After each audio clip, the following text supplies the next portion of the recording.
My name is Aldo Moro. Today we intend to have a very, very important conversation. Let me see if I can shift this thing here. Yep, there we go. Right. So yes, we intend to have a very important conversation today. So Ghana actually experienced what I call an internet blackout, an internet disruption or an internet meltdown. And it was actually something that happened across the country. And it has actually put businesses and our personal lives into disarray. Now, this has happened according to the technocrats or the technical guys in the space, because apparently there was some disruption in undersea cables, what we call the fiber optic cables, which usually operates in the submarine way. And so countries like Ivory Coast, Liberia, South Africa have all actually experienced this blackout. But of course, the progress in terms of how quickly they've been able to restore the services have differed from one country to the other. But what actually also happened also revealed some startling truths about our modern lives. Okay, so the internet has basically become like the air we breathe. Without the internet, we will struggle. But our focus this afternoon is to look at how this blackout or this meltdown has actually impacted on our individual lives and has also impacted on the businesses. And that's the focus of the conversation this afternoon. My name is Aldo Moro. When I come back, I will be introducing my resource persons.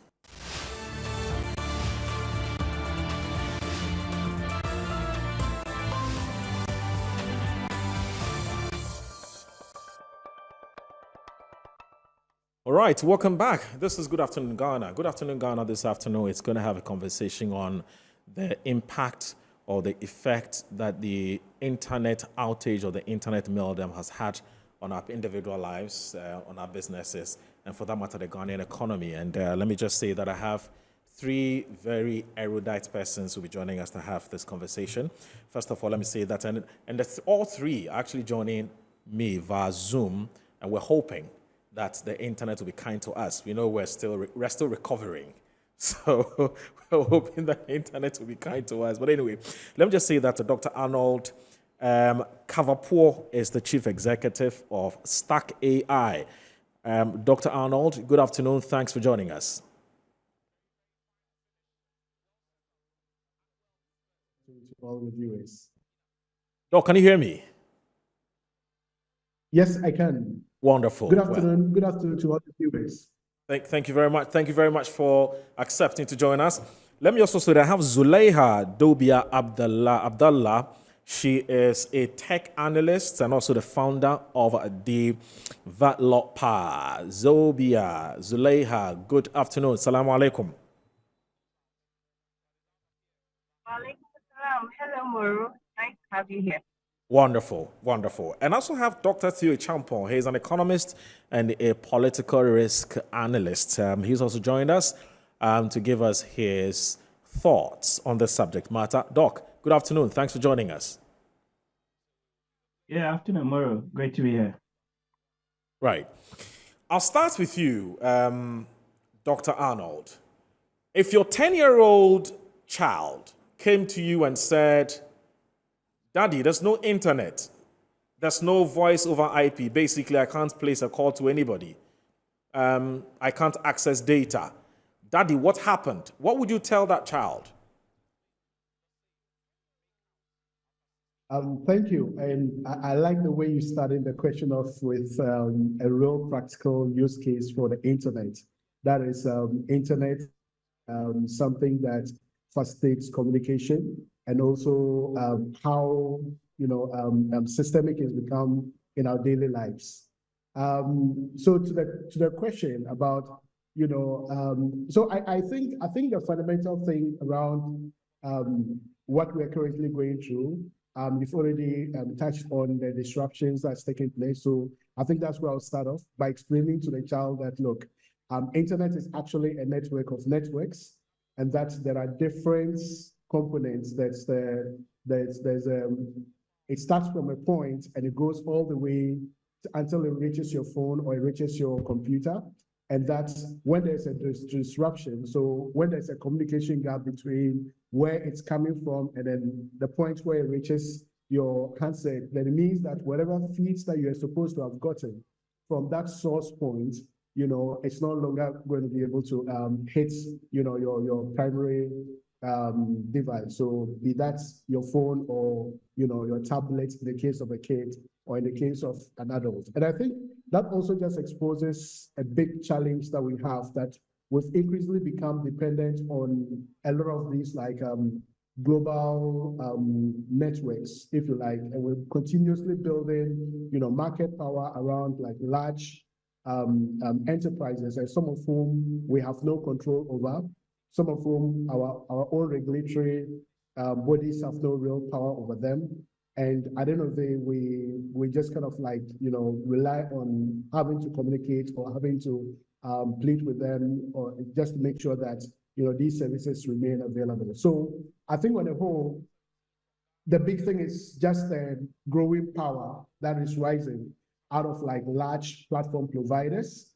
And then the fact that whole countries, whole economics become dependent on these systems. So I think that's the bigger question that also arises. Dr. Arnold, this same child then says, but daddy, why aren't these undersea cables protected from any kind of disruption? Why? No, thank you very much. They are protected, but for anything that is at that level, it's really difficult for us to ensure that they are up at all times. So most cases, you're looking at the uptimes, the degree of uptime that's required. That's the only thing that you measure.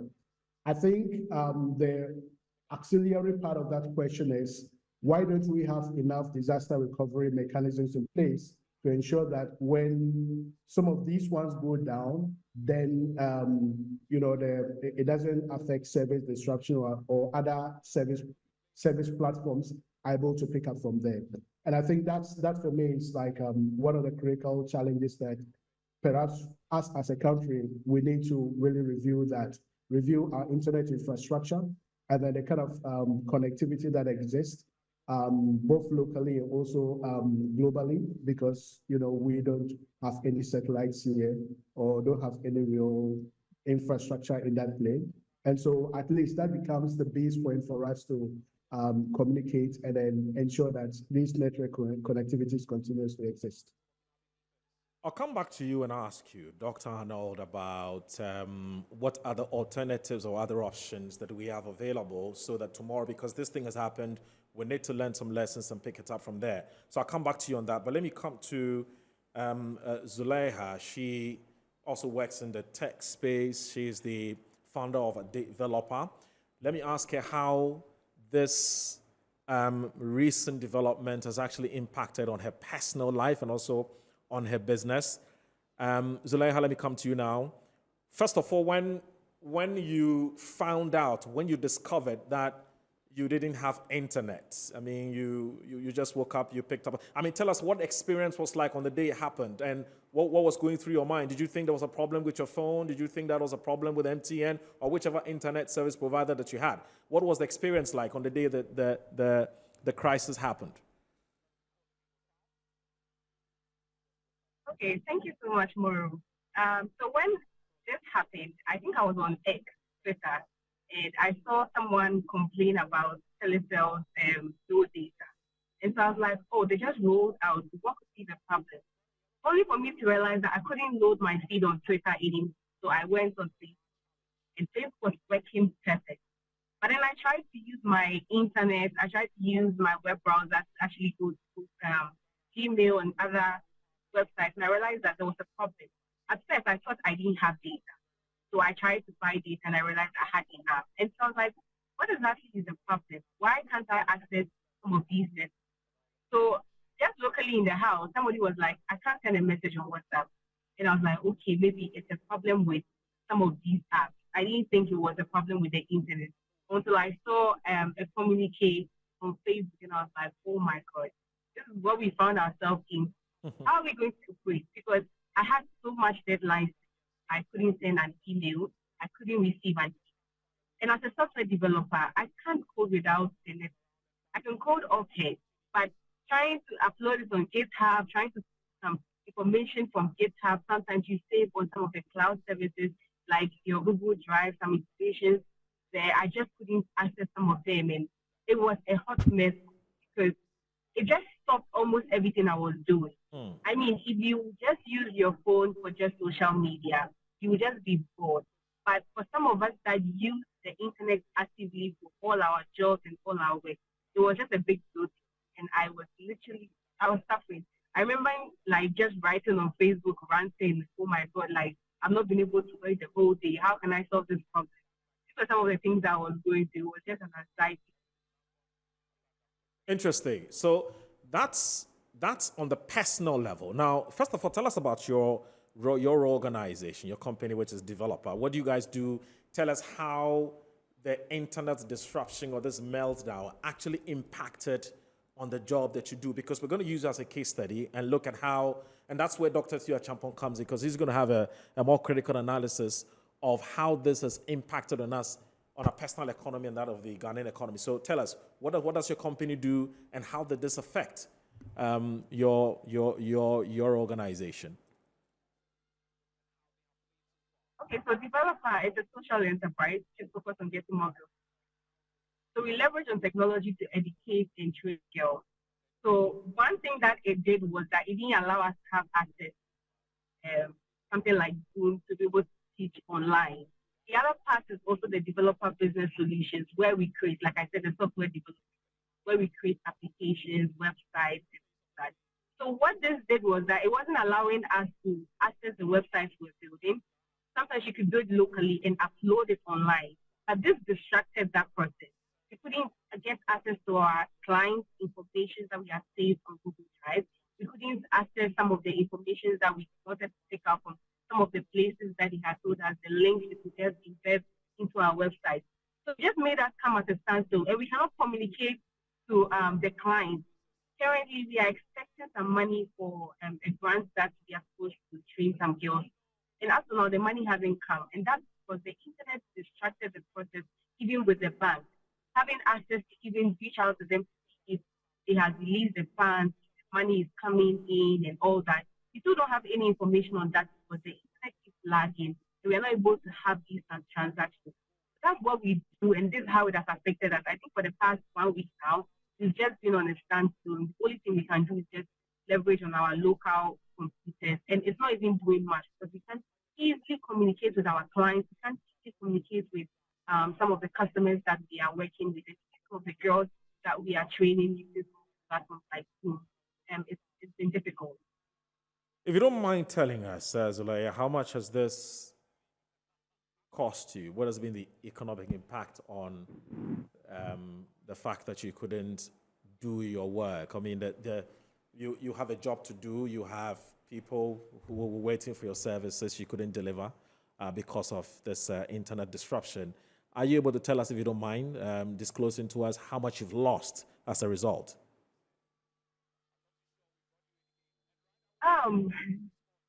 I will give this example actually. Okay. I think it will serve this question better. Right. So I came across an article where somebody who was working remotely, a company in the United States, has been laid off.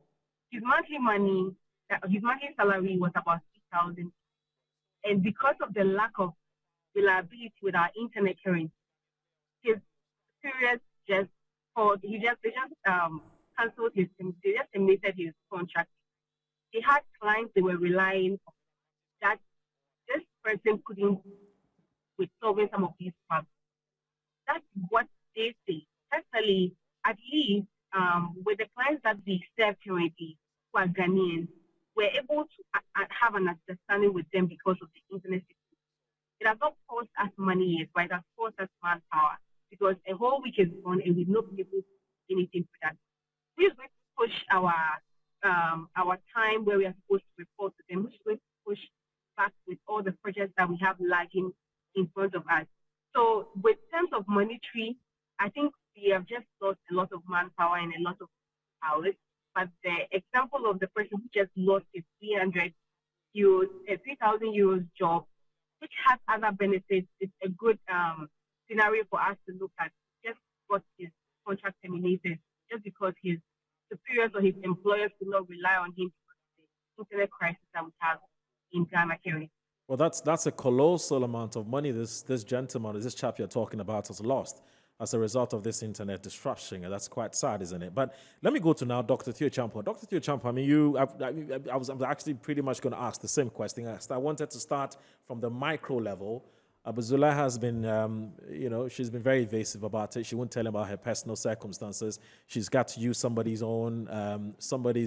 experience, which is also fine. I'm looking at how much money the person has actually lost. But let's look at it more at the macro level. I mean, do you first of all think that it's early days yet for us to be assessing or counting our losses in terms of how much, even as a country, Ghana, we've lost as a result of this internet disruption? Do you think it's early days yet? We must wait, or this is the time for us to start this conversation? I mean, there are two ways you can look at it. I mean, they say that failure to plan is planning to fail, isn't it? Absolutely.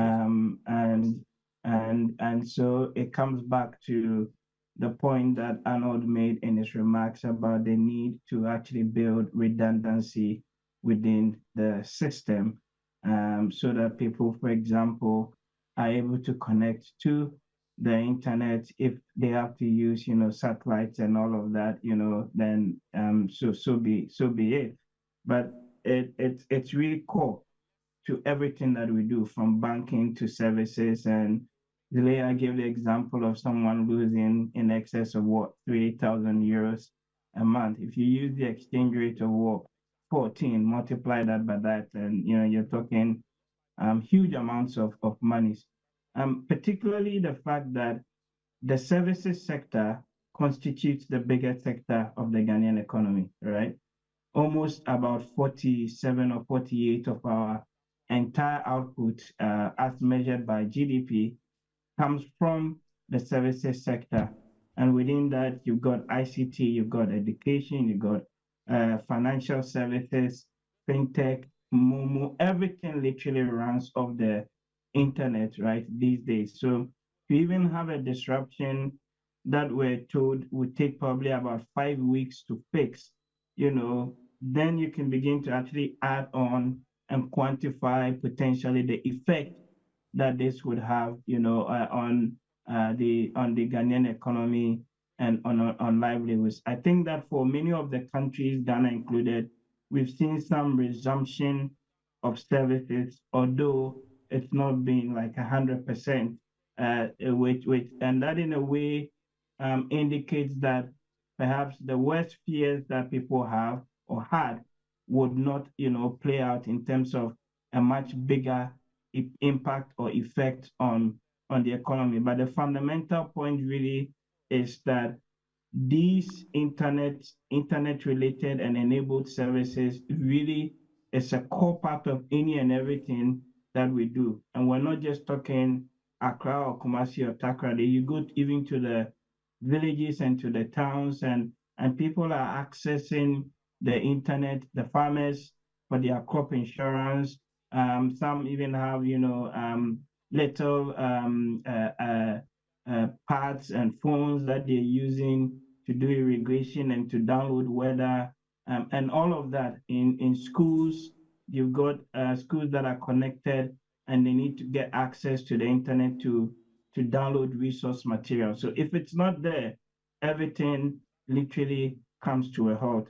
And the point, or the key point, I think really for us going forward, is the need to have that redundancy within our system and to allow, people to have different sort of backup systems. Now, yeah, that's fine. But I've also heard some people say, Dr. Theo Champion, that perhaps there's the need for us to take a critical look at diversifying businesses, to diversify the operational method, so that once you go offline, your operations don't ground to a halt because you don't have internet. I mean, it's that.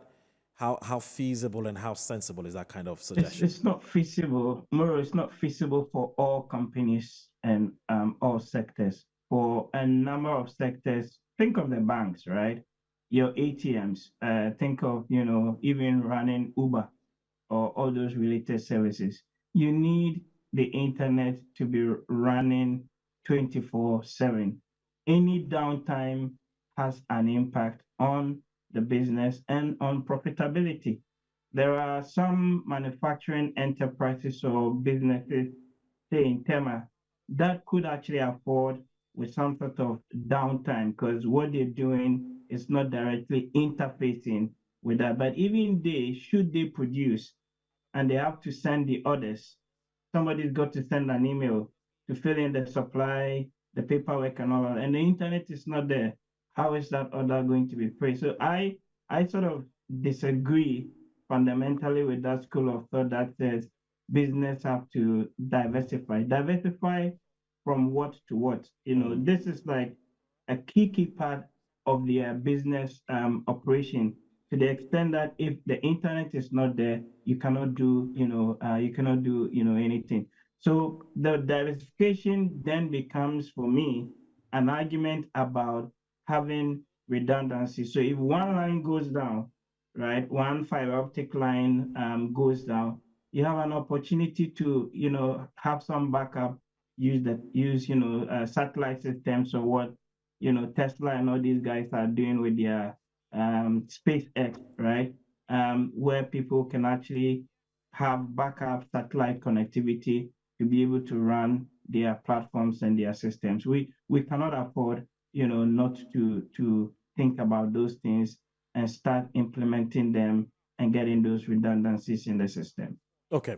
I'll come back to you, Doc, on maybe some policies that perhaps the Communications Ministry or the NCA can come up with in order that we can mitigate the kind of losses that we have actually recorded as a result of what has happened. But Dr. Arnold, do you see this as one of those things that has exposed to a very large extent the fragility of what would have otherwise been described as an omnipresent infrastructure? We're talking about internet services.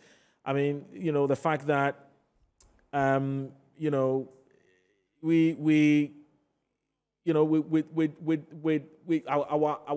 our infrastructure is actually susceptible to all kinds of attacks.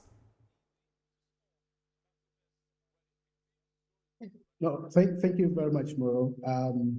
I think, so starting off from the fact that, that different kinds of infrastructure that any country has to rely on, I think most of the time when people think about infrastructure, they think about the physical infrastructure. And they think about roads, they think about hospitals, they think about all of those things. There's also social infrastructure. But what the world is emerging to since we had like the internet, once we started exploring internet in the 1960s, is actually we've gotten to the point where the whole digital infrastructure is beginning to become the most valuable asset in any economy or any country, or even just globally. And so the control of that infrastructure, I keep coming back to that because to some extent, it appears to me that, when it comes to the digital infrastructure components, we don't have so much involvement of the states or involvement of like groups of countries. It's been left to just private operators. I understand why that is valuable because that's actually what has driven a lot of the innovation we've seen, because it's what led to a lot of the computers you see out. And each of that connects into a broader spectrum. It's what led into a lot of the investments that we saw within the telco space. It's what led into we're talking about set low orbit objects, satellites. It's the kind of stuff that's led into that. But I think there has to be a role to be played where we begin to think about what is the long-term viability and how do we build stability and steadiness in these platforms, given their importance to the global economy. Because like you rightly said, and Zela was saying earlier on, the outage did not only just affect business, it affected everything because the entire world literally depends on it today. And to Tio's point, we cannot roll back technology at this point because whatever has been built on this new technology. And so I believe that a lot of work needs to be done, one, to make sure that we're able to have a national strategy, or we have like a global strategy to say, okay, can we look at a very robust system to ensure that internet being a very critical component of modern society, modern economy, can we look at a very robust system to ensure that these systems can remain trusted, and that's the emerging global economy can continue to thrive. And to this point, I'll make the point about what's been happening, the developments we're beginning to see within the satellite internet service. And Tio alluded to this earlier on about the work that Elon Musk and then some of the other guys within the space are doing. I think so far they've deployed in excess of 5,000 satellites in orbit. There are other companies that have also deployed like multiple satellites. I think on last count, we're looking at close to like 20,000 different satellites, low orbit satellites that actually can carry internet. And these things are really very important. Of course, it also raises other problems around, the impacts on, things like research, observatories, and also the whole thing around like pollution of our entire, our entire, how do you call that? What is up there, that we end up having like millions, thousands and thousands and millions of, orbits that are circulating. That could, in a sense, become a challenge for us in future. But I think as it stands now, we really have to do a lot of more work around, investigating and also investing in alternative means of providing internet. The point about rolling back that technology, I think we've gone past that stage. And so a lot of the work has to be, how do we build resilience? How do we build redundancies? How do we ensure that we have separate verticals that if this fails us, at least this vertical exists? And those things could just serve as backups for starters. They could just serve as backups until such a time that they become mainstream and can carry the load of the economy or even at a global level. Okay. Let me come to Zulaiha now. Now, Zulaiha, I've heard some people say that what actually has happened also exposes to a very large extent our addiction to the internet, which is that it's quite obvious that we are so dependent on the internet, from the way we learn, from the way we work, we learn, and we connect to people. So it's almost like without the internet, our lives then just ground to a halt. Do you agree with those who say that we are so over-reliant on digital connectivity?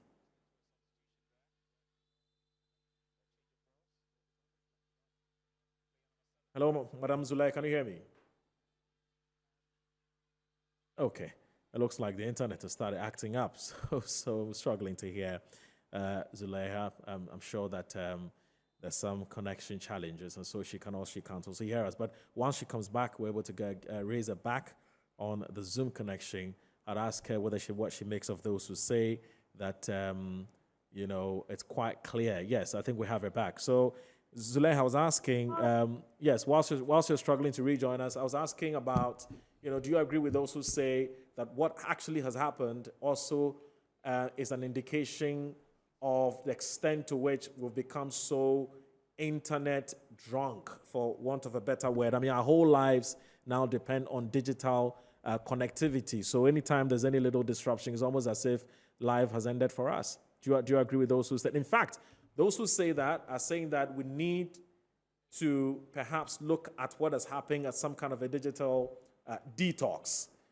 Now we're calling people directly. We now want to go visit people directly. Now we want to pick up the Quran and read.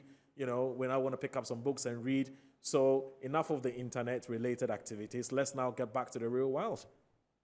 So maybe two questions in one.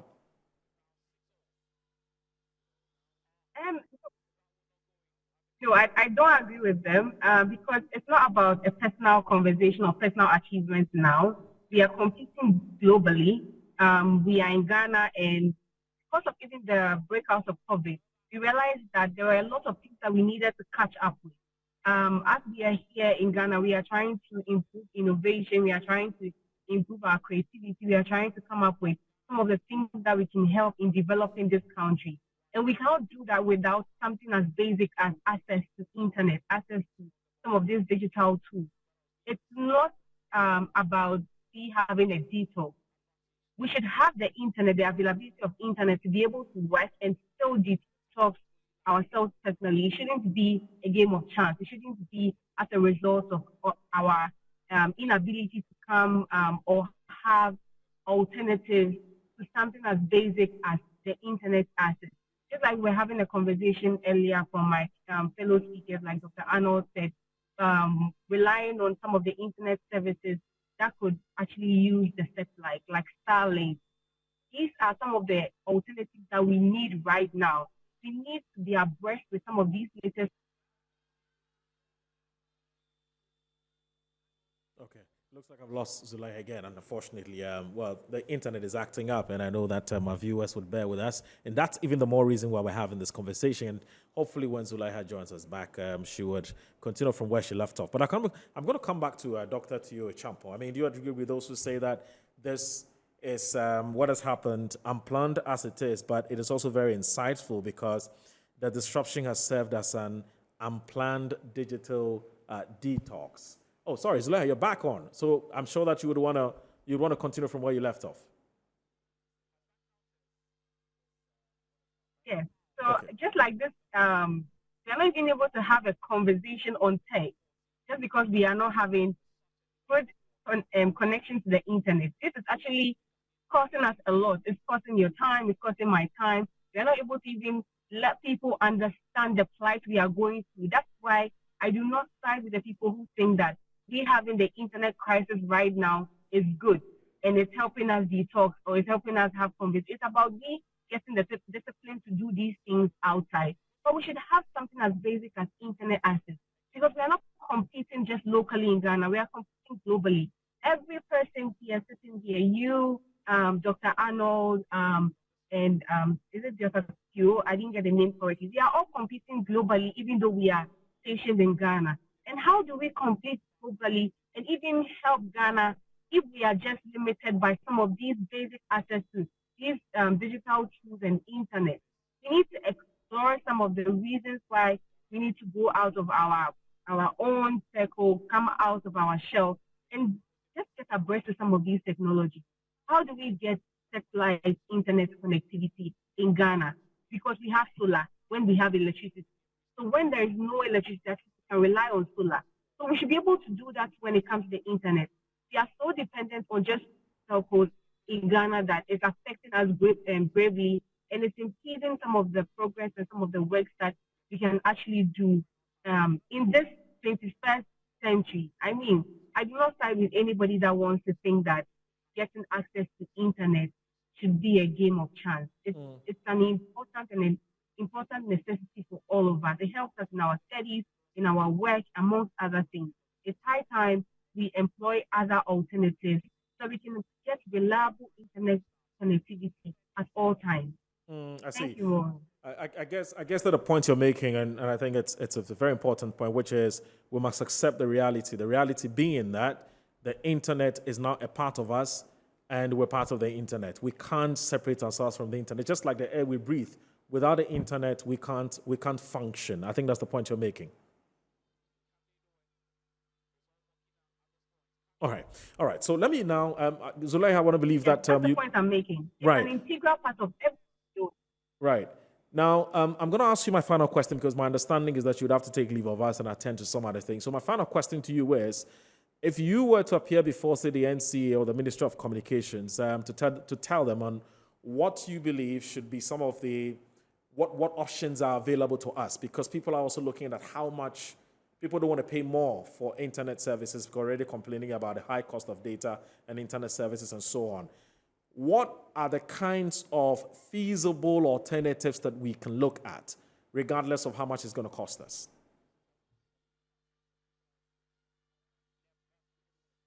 One thing I would say is, like I highlighted earlier, let's embrace new technologies like Starlink.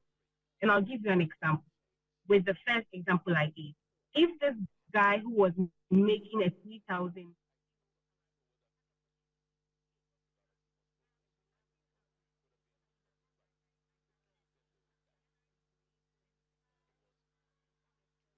Sorry, we've lost the sound, unfortunately. She was just about to tell us about what alternatives she believes that, these telcos, of course, in conjunction with the government, should be looking at so that when these undersea cables get disrupted, we can still have our lives moving on. So we'll try and get Zulaiha back to conclude on that before she takes leave of us. But whilst at it, let me come back to me, Dr. Tia Champo. Dr. Tia Champo, do you have any preliminary remarks you want to make before we look at the bigger picture of, because you've started already talking about how this is going to hit the economy.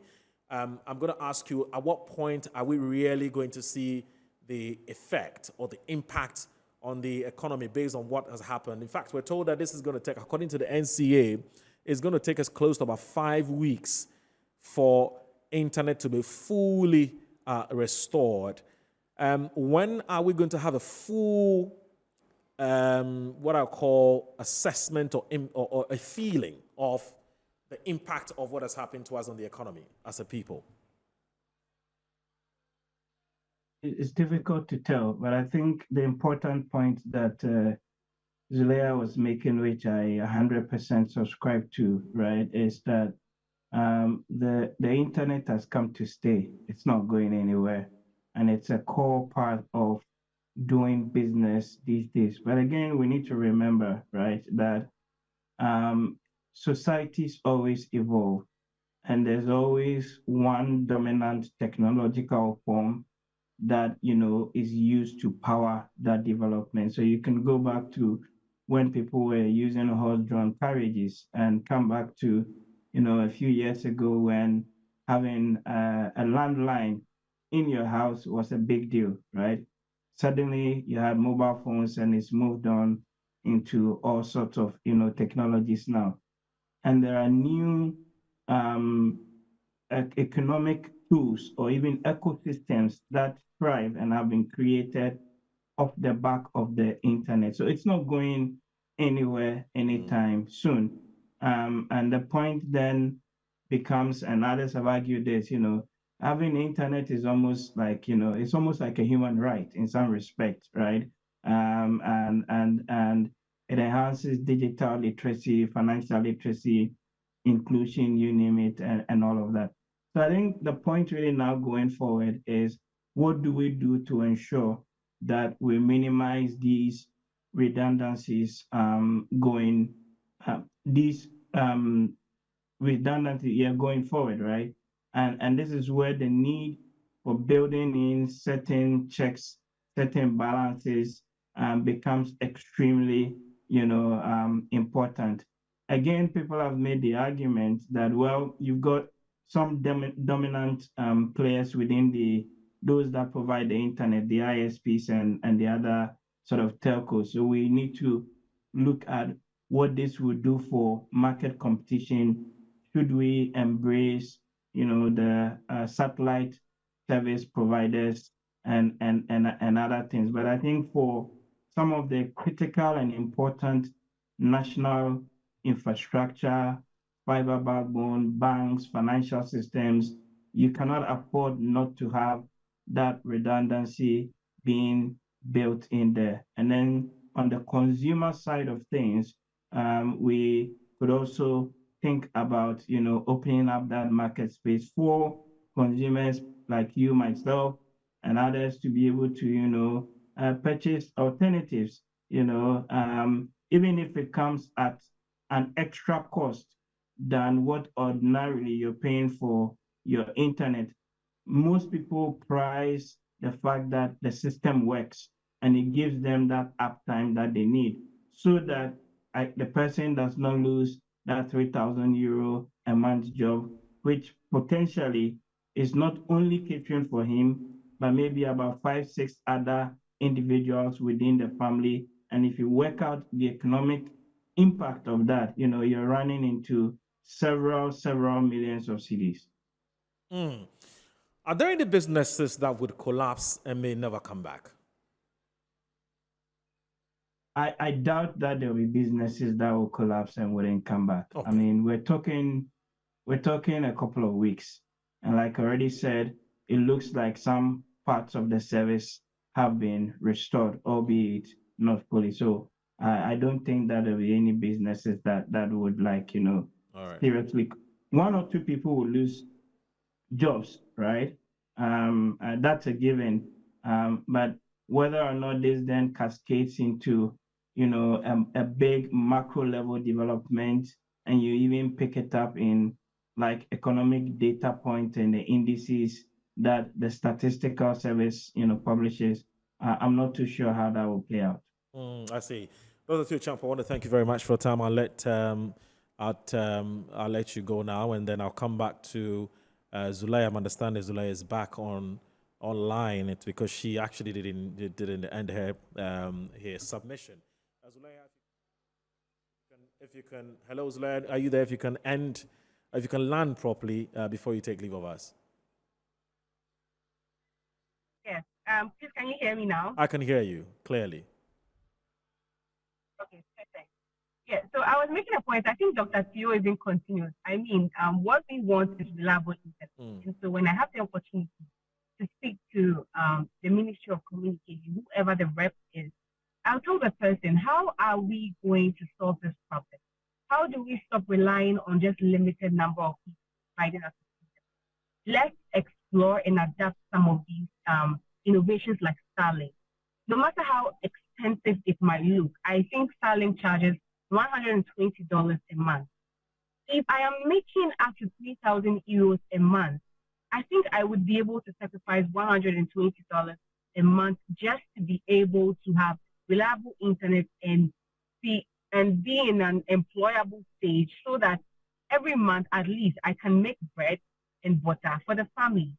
And so it's high time. And even one thing I realized is when there's a lot of competition, it helps with how much costing is done.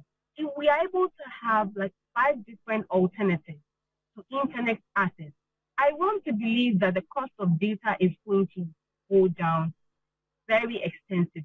Right now, we are only focusing on 2 major telcos providing us with internet. And so no matter how much the price is increased, because we need to have access to the internet, we are forced to actually go for these options, no matter how bad the connectivity is.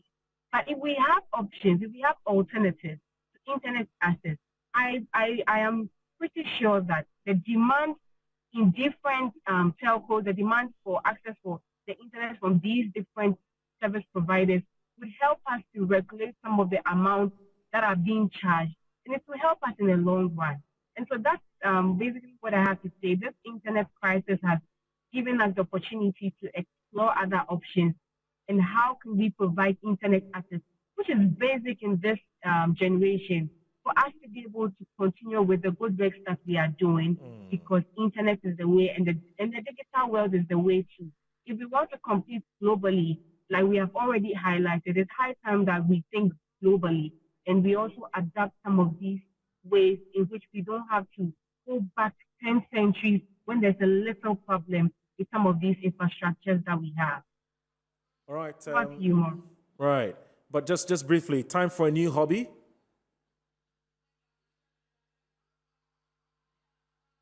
No, I'm still on the internet.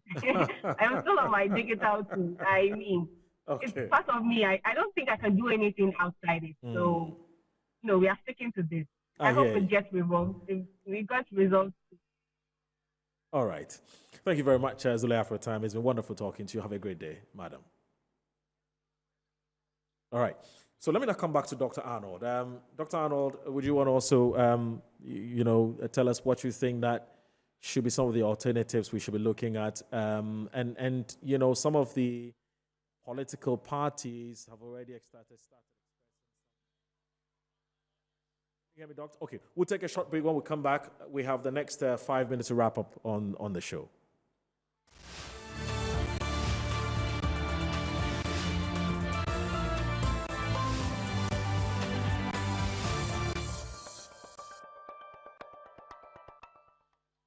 All right, welcome back. We just have about 5 minutes to wrap up. We're having a conversation and we're trying to assess the impact of the internet disruption on our individual lives and on our businesses.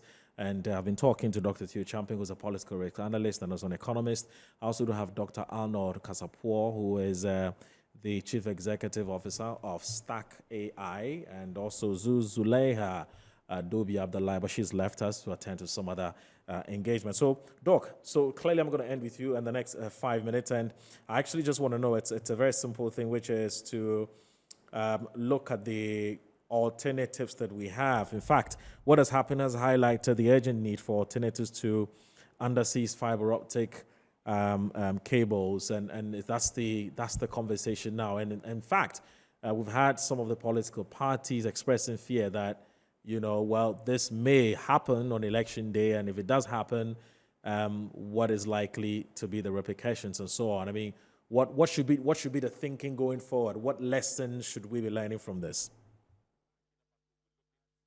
Well, thank you, Moro. I think this exposes our readiness and also the challenges with our public digital infrastructure.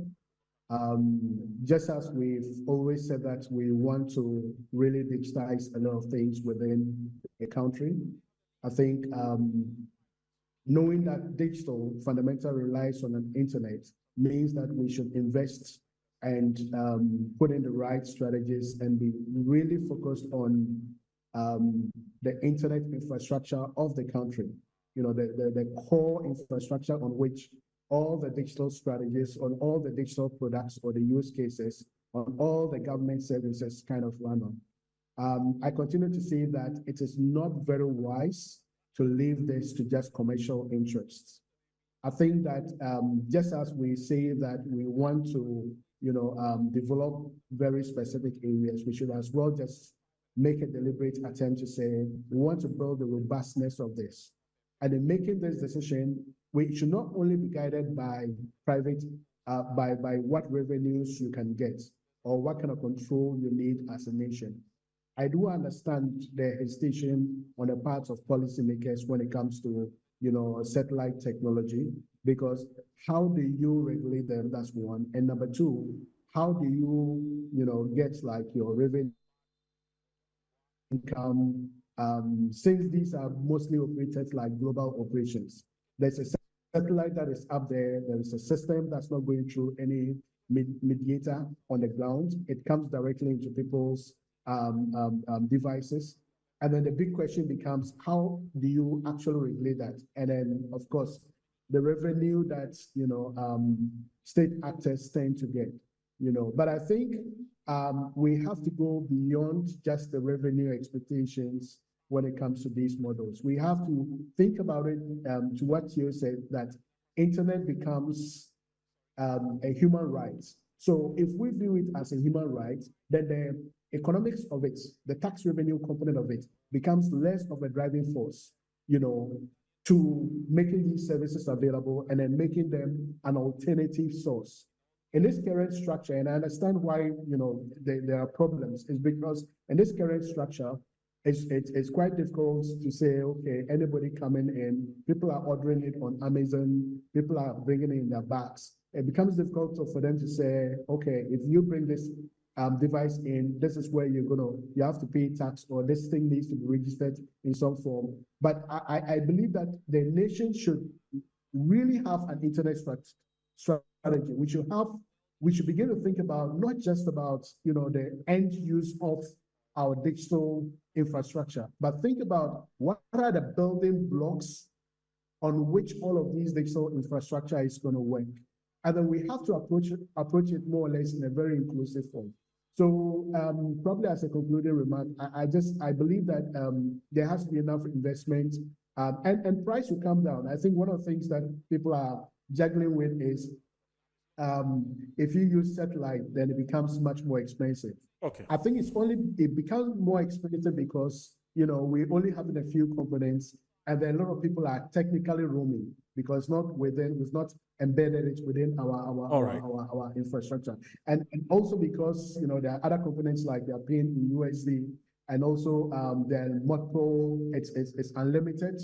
So and then you have like multiple users on the platform. But when you look at the per unit cost, there is an opportunity for us to really look at these things as alternative sources. Okay. You know. Okay. All right. Dr. Arnold, I want to thank you very much for your time. Time is up. Unfortunately, I'm beginning to enjoy the conversation. But I want to say that we sincerely appreciate you making time to join us. Have a wonderful day, sir.